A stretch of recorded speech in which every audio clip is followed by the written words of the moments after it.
Hey everybody, Jason Bermas here for WeAreChange.org, and we've got a very special show for you today. We've got an interview with two pretty important people right now. Domenic Esposito has done an incredible art piece that really shows the problem with the opioid crisis here in this country. A giant folded heroin spoon.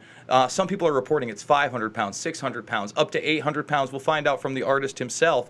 But there was a show at the gallery owned by Fernando Luis Alvarez. And after that show, a pretty big protest moment in front of Purdue Pharmaceuticals, who is a major purveyor of OxyContin. So I want to start with you, Domenic. What made you do this piece? Well, first of all, Jason, thank you, and it's an honor being on the show. So the inspiration for this piece really came, it's just something inside of me because of all the struggles we've had as a family, in particular because of my brother who's been struggling with an opioid addiction for close to 14 years. And it's sort of a dark kind of emotional piece. I mean, we're kind of at the peak of it about 6 or 7 years ago. My mom would call me and the screaming, and I know there's so many moms out there kind of going through this, whether it's the burnt spoon or a tablet or whatever it is, or the needle, something found in the house, screaming, "Oh, I found another burnt spoon," and that would just send kind of shiver, all the air would be sucked out of my lungs, and so it's just a dark symbol to me, and that's sort of the inspiration behind why a burnt spoon. It's a powerful piece. What goes into making something like this physically? Because obviously you have the idea, but constructing something like this, I mean, that must have really taken some blood, sweat, and tears. Right. Exactly, yeah. So that it was really made in sort of short order. I really started making it only about 6 weeks ago, close to that. The design was sort of in my head, but it's one thing to actually have the thoughts and then actually go ahead and make it.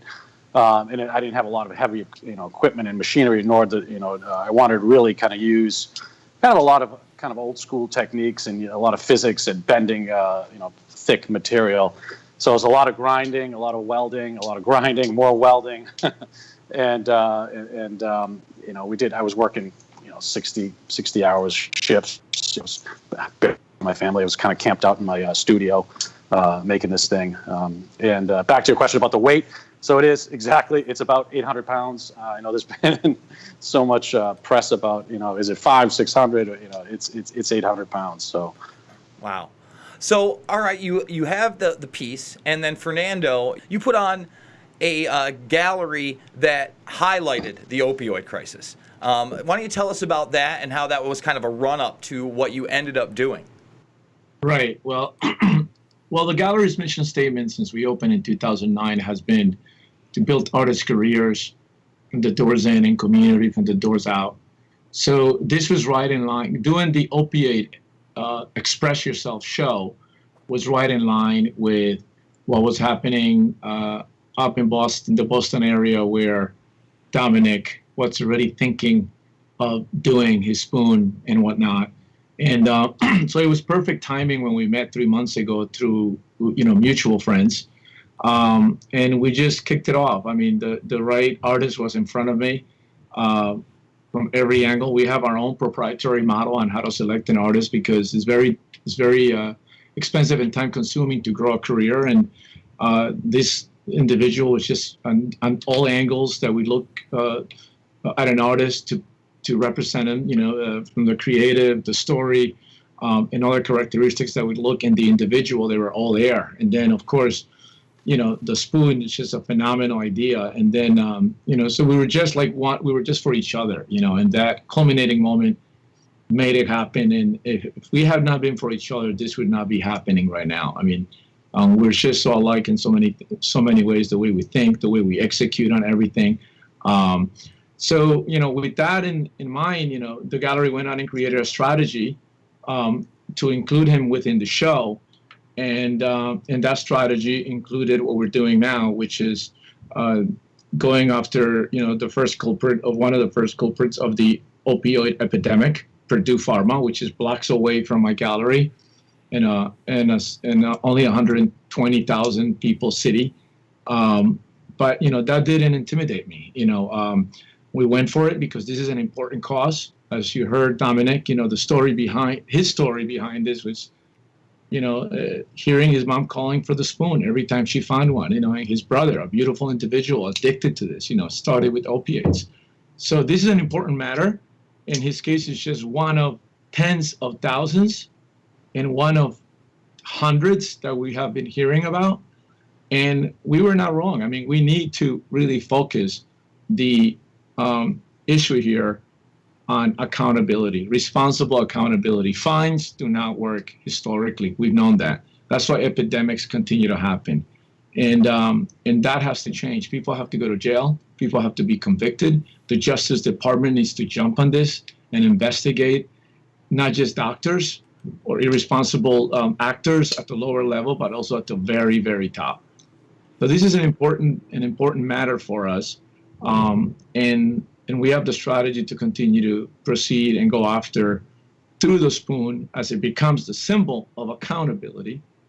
The rest of the actors in this unbelievable phenomenon.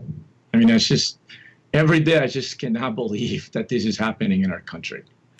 Absolutely. And you talked about people going beyond the lawsuits, because we do have states now coming out and suing this company, Purdue Pharma. So let's talk about the protest itself. You had some speakers out there, but it seems like you, Fernando, are the only one that's going to face legal repercussions for this. Correct. And I'm okay with that. That is what I committed to when I decided to represent Domenic. I was the creator of the strategy, and therefore I should take full responsibility for it. Domenic at no point was neglecting to get arrested, but we both agreed before the event that, it was my responsibility because I put him through it. I brought that up to him and he agreed with it, but he still, till the last minute, said, look, do you need me to be part of this? And I said, no.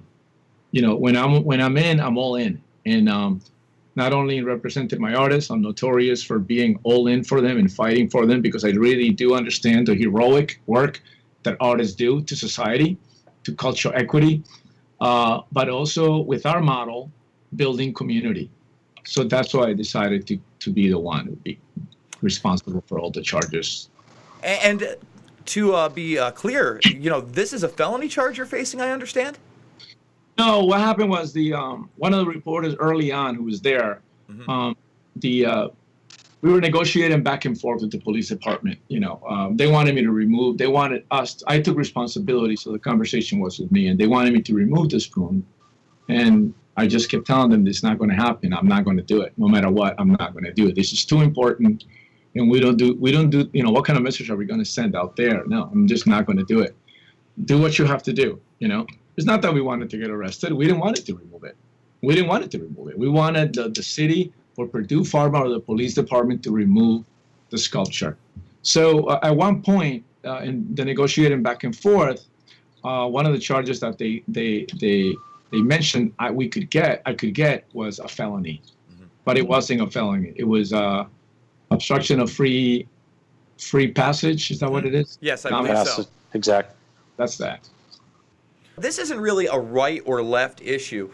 So starting with you, Domenic, how do we reach out to our politicians so that we can make change when so many of these politicians have taken money from Big Pharma in the past? And we're not talking about, the far past. We're talking about months ago, guys. I mean, this is a continued behavior amongst our politicians. That's right, Jason. I mean, nothing has changed in this country. I mean, it's just incredible. The lawsuit back in 2007, Pharma was $634 million, and we're expecting some real changes in terms of restriction of opioid prescription. This stuff is still on the street. I mean, you could still find it everywhere, not just OxyContin, but Percocet, fentanyl, tons of opioids. Still, we can find them all over the place. Now, I'm not sure what the solution is in terms of getting these off, but we need to really start holding these companies accountable. And by shaming them with this spoon, we hope to raise that issue. And that's the way that we're going to go after these politicians who have taken tons of money from them. There were two large, sort of getting off maybe a little bit on a tangent, but there were two large fines made to corporations in the U.S. Just in the last 3 years. One was to Volkswagen, the other one was to BNP Paribas. Volkswagen ended up paying something close to $30 billion, not just for the lawsuits, but also just to change what they had done wrong. And this was the emission scandal. And BNP Paribas, for doing business with terrorist countries, was fined $9 billion. And what do all of those have in common is they're foreign companies. They didn't have lobbyists, right? Purdue Pharma and Big Pharma, they have tons of lobbyists in this country. When is this going to end? Even if we took all the prescription drugs, we still have millions and millions of people addicted to opioids. I mean, we're going to be paying for this as a society for the next 20 years. I mean, this isn't like we're going to fix this. Even if we fix this today and we put the laws in place so that there was no overprescription, who's going to wean all the millions of Americans who are hooked already, right? How does this happen, right? And the $700 million fine, that's a drop in the bucket. I'm not even sure where all the insurance companies are. They've lost billions of dollars paying for this. And not to mention all the state costs, the incarceration, the rehab facilities, the sober homes. And who's going to pay for all this, right? Purdue Pharma, they're not paying. So these people need to go to jail. That's our solution. And Fernando, what do you think the strategy is for, the everyday person out there that watches this video, may not be involved in everyday activism, but they realize that this is a big issue? How can they get involved? They can do small things in a great way by following our movement of accountability, which is the hashtag, the spoon, and the @ the opioid spoon, and actually go in there and voice your opinion. But at the same time, if there's a particular doctor who got you addicted to this, hold them accountable through there. A politician, start the conversation. Hold them accountable to there. Do some research.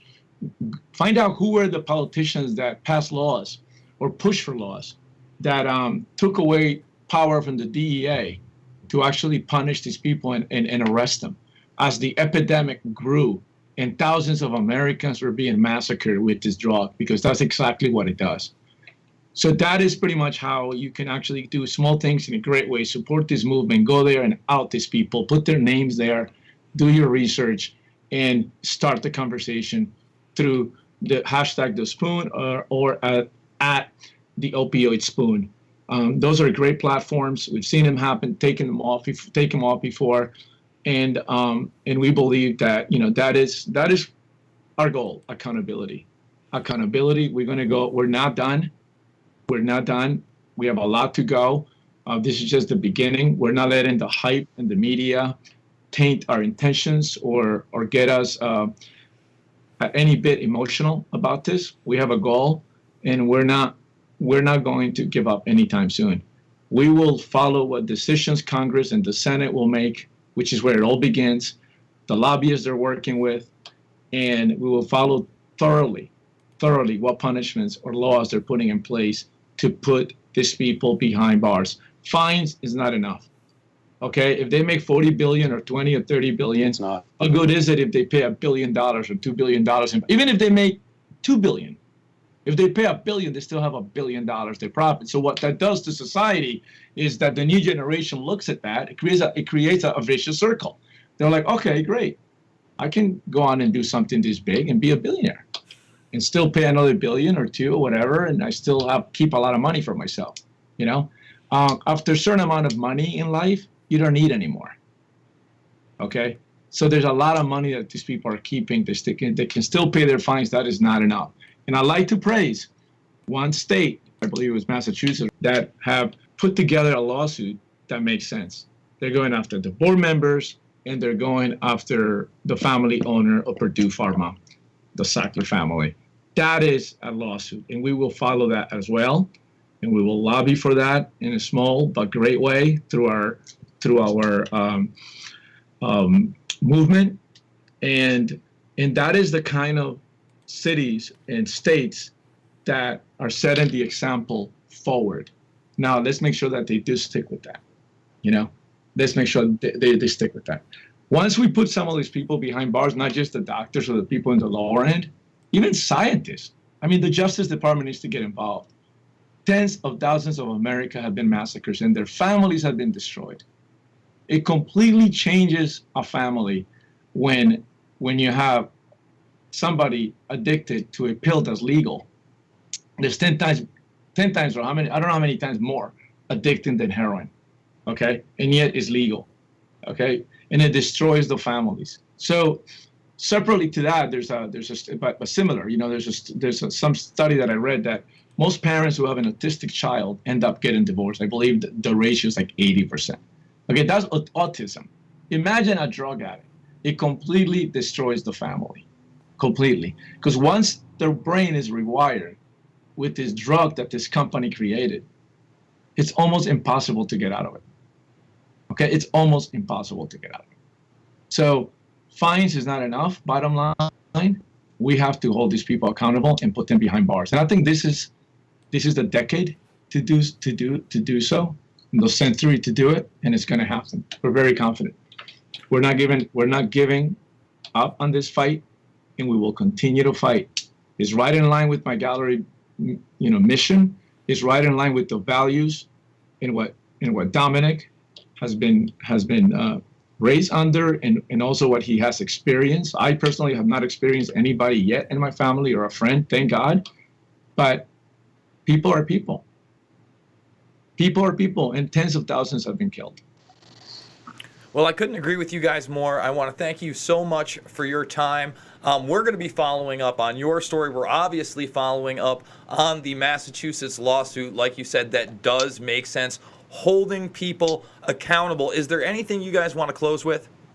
No, I want to close. I'm so this whole week has been kind of an emotional roller coaster for I think for both of us. I mean, the outreach that we've gotten from so many parents and that have lost loved ones and so many moms, it's been something incredible, and keep it up, and we just want to wish everybody just kind of stay strong.